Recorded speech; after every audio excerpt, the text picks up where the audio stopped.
এখন ডেষ্টিনেশ্যন ৱেডিং 2 কোটি টকা ব্যয় সাপেক্ষে পাতি অহাৰ পাছত মাত্ৰ কেইটামান মাহ যোৱাৰ পাছতে সুমি বৰাই নুনমাটি আৰু ভেটাপৰাত ফ্লেট ক্ৰয় কৰিবলৈ ইমান পৰিমাণৰ ধন প্ৰায় আমি ধৰো 1 কোটি 20 লাখ টকা অতিৰিক্ত কৰ পৰা লাভ কৰিলে সেয়া কিন্তু এই মুহূৰ্তৰ আটাইতকৈ ডাঙৰ প্ৰশ্ন এই ফোনটো সুইচ অফ হোৱাৰ যি শেষ লোকেশ্যন সেই লোকেশ্যন অসমৰ এগৰাকী জনপ্ৰিয় সংগীত শিল্পীৰ গায়কৰ পত্নীৰ লোকেশ্যনৰ সৈতে মেটছ হৈছে অৰ্থাৎ সন্দেহ প্ৰকাশ কৰা হৈছে সেই গায়কজনৰ পত্নীৰ সৈতে পলায়নৰ পূৰ্বলৈকে একেলগে থাকিব পাৰে সুমি বৰা। Hello everyone, স্বাগতম জনাইছো পুনৰবাৰ নতুন এটা ভিডিঅ'ৰ মাজলৈ। আজিও আপোনালোকৰ কাৰণে মই লৈ আনিছো সুমি বৰাৰ এটা ভিডিঅ'। যেহেতু সুমি বৰাৰ অৱস্থিতি আৰক্ষী হাতত আৰু হয়তো অতি সোনকালে সুমি বৰা আৰক্ষী হাতত গ্ৰেফতাৰ হ'ব পাৰে আৰু লগতে সুমি বৰাৰ যে যি ট্ৰেন্ডিঙৰ যি প্ৰবঞ্চনা কৰিছিল বিশাল ফুকনৰ লগত আৰু এইখিনি অসমৰ জনপ্ৰিয় কোন অভিনেতা কোন অভিনেত্ৰী কোন গায়ক গায়িকা জৰিয়তে সুমি বৰাই এইবিলাক মানে ধন বিনিয়োগ কৰিছিল আৰু সকলোখিনি আপোনালোকে এই মোৰ ভিডিঅ'টোত গম পাব। আজি মই যিটো ভিডিঅ' আপোনালোকৰ মাজলৈ লৈ আনিম তো আশা কৰিছো ভিডিঅ'টো আপোনালোকে সম্পূৰ্ণ চাব আৰু সম্পূৰ্ণ চালে আপোনালোকে বহুতখিনি কথা গম পাব। সো ৰাজ পলম নকৰো ভিডিঅ'টো আপোনালোকৰ লগত আৰম্ভ কৰো। 2 কোটি টকাৰ প্ৰবঞ্চনাৰ জাল মেলিছে বিশাল ফুকন সুমি বৰা সমান্তৰালভাৱে স্বপ্ননীল বা অন্যান্য যিসকল দীপাংকৰ বৰ্মন আদিৰ দৰে একাংশ ট্ৰেডিঙৰ নামত এই প্ৰবঞ্চকে। এতিয়া কথাটো হ'ল উদয়পুৰৰ এখন বিলাসী ৰিজৰ্টত সুমি বৰাৰ ডেষ্টিনেশ্যন ৱেডিং সম্পন্ন হৈছিল কিন্তু বৰ্তমান পলাতক অৱস্থাত থকা এই সুমি বৰাৰ পলায়নৰ ডেষ্টিনেশ্যন অসম আৰক্ষীয়ে পৰ্যন্ত লাভ কৰিবলৈ সক্ষম হোৱা নাই। SIT গঠন কৰি দিয়া হৈছে স্পেচিয়েল ইনভেষ্টিগেশ্যন টিম। এই টিমে বৰ্তমান আচলতে তদন্ত অব্যাহত ৰাখিছে যুদ্ধংদেহী প্ৰচেষ্টাৰে বৰ্তমান তদন্ত অব্যাহত ৰাখিছে। আপুনি জানি আচৰিত হ'ব প্ৰায় 2000 কোটি টকাৰ এখন ভয়ংকৰ আচলতে প্ৰবঞ্চনাৰ জাল তৰিছিল এই সুমি বৰা আৰু সুমি বৰাৰ পাতি লোৱা ভায়েক বিশাল ফুকনে। এতিয়া বিশাল ফুকনে তথ্য ওলাইছে বা কথা চৰ্চা চলিছে যে ডেষ্টিনেশ্যন ৱেডিঙৰ প্ৰায় 2 কোটি টকা বিশাল ফুকনৰ ক্ৰেডিট কাৰ্ডেৰে খৰচ হৈছিল। যদিও 2 কোটি বুলি কোৱা হৈছে বিবাহখন সম্পন্ন হওঁতে প্ৰায় 5 পৰা 6 কোটি টকা ব্যয় হৈছিল। এতিয়া তাৎপৰ্যপূৰ্ণ কথাটো হৈছে যে এই বিশাল ফুকনক যে ডেষ্টিনেশ্যন ৱেডিঙৰ নামত 2 কোটি টকা প্ৰদান কৰিলে বিশাল ফুকনে কিয় প্ৰদান কৰিলে এইটোৱে হৈছে আটাইতকৈ ডাঙৰ প্ৰশ্ন যিটো প্ৰশ্নৰ বাবে বৰ্তমান পলাতক অৱস্থাত থাকিবলগীয়া হৈছে সুমি বৰা। ভালদৰে মন কৰিব কথাখিনি কিয়নো এই সুমি বৰাৰ বিয়াখনত যে বিশাল ফুকনে 2 কোটি টকা দিলে তাৰ আঁৰত এটা অলিখিত কাহিনী আছে। সুমি বৰাৰ পৰা বিভিন্ন ধৰণৰ সুবিধা আদায় কৰিছিল এইগৰাকী বিশাল ফুকনে। আপুনি জানে বা আমাৰ দৰ্শকে জানে যে সুমি বৰা নতুনকৈ অসমৰ চলচ্চিত্ৰ উদ্যোগ বা সংগীত উদ্যোগটোলৈ আহিছে। তেওঁ যোৰহাটৰ এগৰাকী ছোৱালী আৰু যোৰহাটৰ সুমি বৰাৰ পিতৃৰ এখন গেলামালৰ সৰু দোকান আছে। ইতিমধ্যে পিতৃৰ ভাষ্য আমি শুনাইছোঁ। গেলামালৰ দোকান দিয়া পিতৃয়ে ডেষ্টিনেশ্যন ৱেডিংখনৰ নামত 2 কোটি টকা কেতিয়াও খৰচ কৰিব নোৱাৰে। সেই টকা খৰচ কৰিছিল বিশাল ফুকনে। সুমি বৰাৰ কি লাভ হ'ল 2 কোটি টকা লৈ তাতো এটা অংক আছে কিয়নো সুমি বৰাৰ যিহেতু নতুনকৈ এই উদ্যোগটোলৈ আহিছে সেই উদ্যোগটোৰ যথেষ্ট সংখ্যক বৰ্তমান গানত তেওঁ নৰ্তকী হিচাপে বা নৃত্য প্ৰতিয়সী হিচাপে বা কৰিঅ'গ্ৰাফাৰ যি বুলিয়ে নকওক কিয় তেওঁ কাম কৰিছে। সঘন আজা আছে বা তেওঁৰ এই যিটো চাৰ্কল সেই চাৰ্কলটো যথেষ্ট ষ্ট্ৰং বা ভাল বুলি কোৱা হৈছে কিয়নো শেহতীয়াকৈ প্ৰায়বোৰ অসমীয়া গীতৰ কৰিঅ'গ্ৰাফি কৰে সুমি বৰাই। এতিয়া সুমি বৰাই সকলো গায়ক গায়িকা অভিনেতা অভিনেত্ৰীক বিশাল ফুকনৰ সৈতে চিনাকি কৰাই দিয়ে আৰু বিশাল ফুকনৰ সৈতে চিনাকি কৰি দিয়াৰ পাছত সুমি বৰাই এপ্ৰ'চ কৰে যে বিশালৰ যিটো কোম্পানী সেবিৰ কোনো গাইডলাইনছ মানি চলা নাই এটা ভুৱা প্ৰবঞ্চনাৰ জাল তৰি থৈছিল আৰু সেই জালখনত ভৰি দিবলৈ বাধ্য কৰায় বা আহ্বান জনায় যে আপোনালোকে 30,000 টকা যদি বিনিয়োগ কৰে মাত্ৰ এমাহতে 60,000 টকা লাভ কৰিব। 1 লাখ টকা যদি বিনিয়োগ কৰে আপুনি 2 লাখ টকা লাভ কৰিব। 2 লাখ টকা যদি বিনিয়োগ কৰে এমাহতে 4 লাখ টকা লাভ কৰিব। প্ৰথমে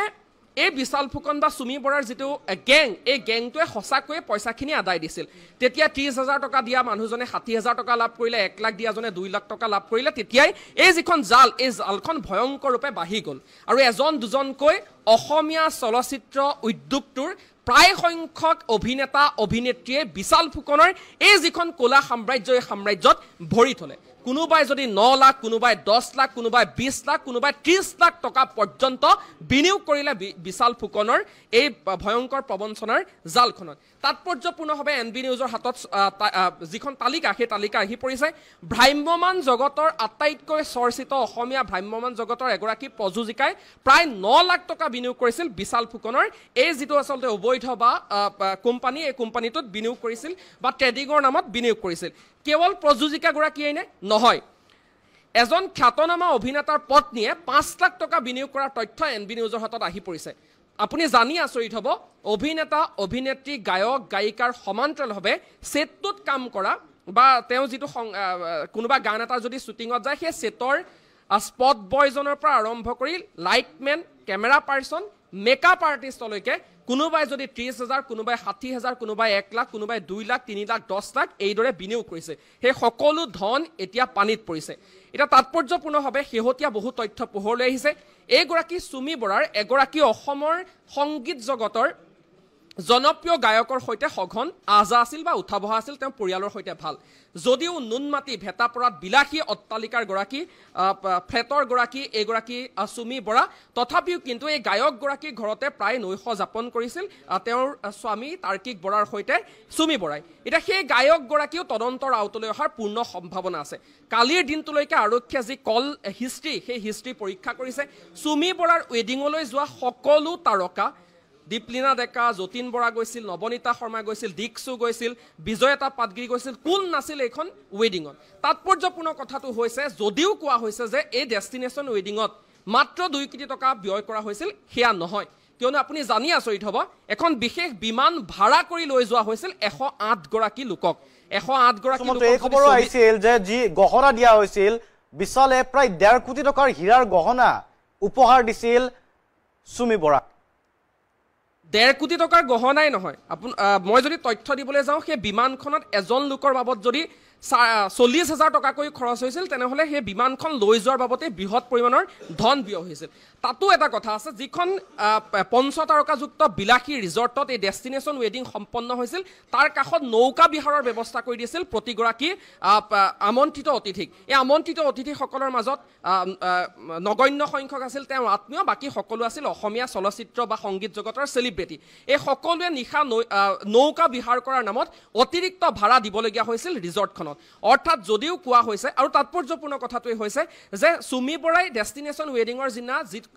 যিজোৰ সাজ পৰিধান কৰিছিল সেই সাজযোৰৰ দাম আছিল 18 লাখ টকা 18 লাখ টকীয়া সাজ পৰিধান কৰি ডেষ্টিনেশ্যন ৱেডিঙত ভাগ লৈছিল সুমি বৰাই গতিকে ভাবক কিমান পৰিমাণৰ ধন আসলতে খৰাত হৈছিল অসমীয়া জনতাৰ ধন এইসমূহ ধন আসলতে ডেষ্টিনেশ্যন ৱেডিঙৰ নামত লগোৱা হৈছিল কেৱল ডেষ্টিনেশ্যন ৱেডিঙে নহয় বিশাল ফুকনৰ আছে ইখনৰ পাছত সিখনকৈ বিলাসী গাড়ী ইটোৰ পাছত সিটোকৈ বিলাসী অট্টালিকা সুমি বৰা ক্ষেত্ৰত আপুনি কৈছে যে সহজ সৰল ৰাইজ এফালে সহজ সৰল ৰাইজ আনফালে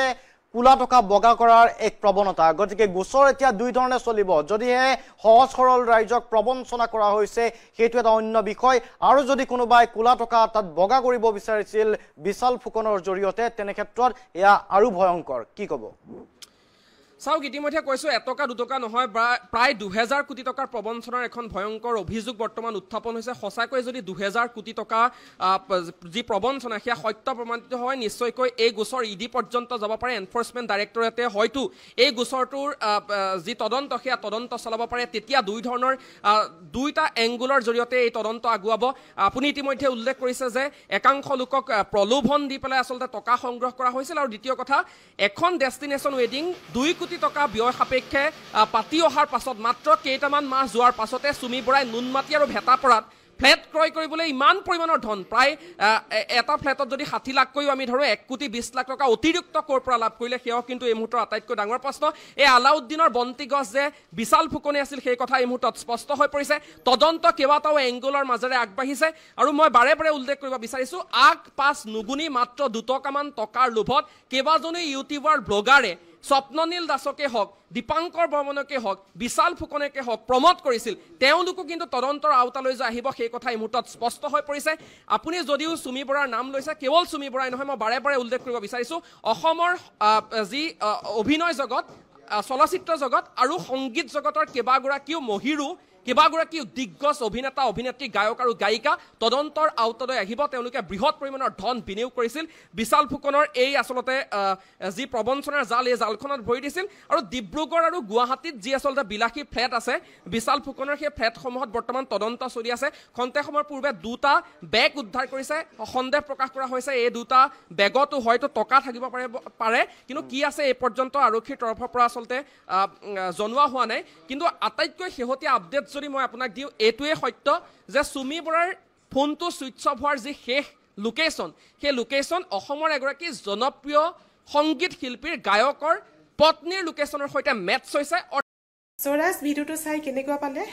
কমেণ্ট কৰিব আশা কৰিছোঁ ভিডিঅ'টো চাই আপোনালোকে ভাল পালে কাৰণ এনেকুৱা ধৰণৰ ভিডিঅ' যিহেতু মই আপোনালোকৰ মাজলৈ প্ৰস্তুত কৰোঁ চ' সেয়ে ভাবিলোঁ এই ভিডিঅ'টো মই আপোনালোকৰ মাজলৈ প্ৰস্তুত কৰি দিওঁ তো ঠিক আছে ৰাজ আজি ভিডিঅ'টো মই ইয়াতে সামৰি মাৰিছোঁ পুনৰ লগ পাম নতুন এটা ভিডিঅ'ৰ সৈতে আজিলৈ বাই বাই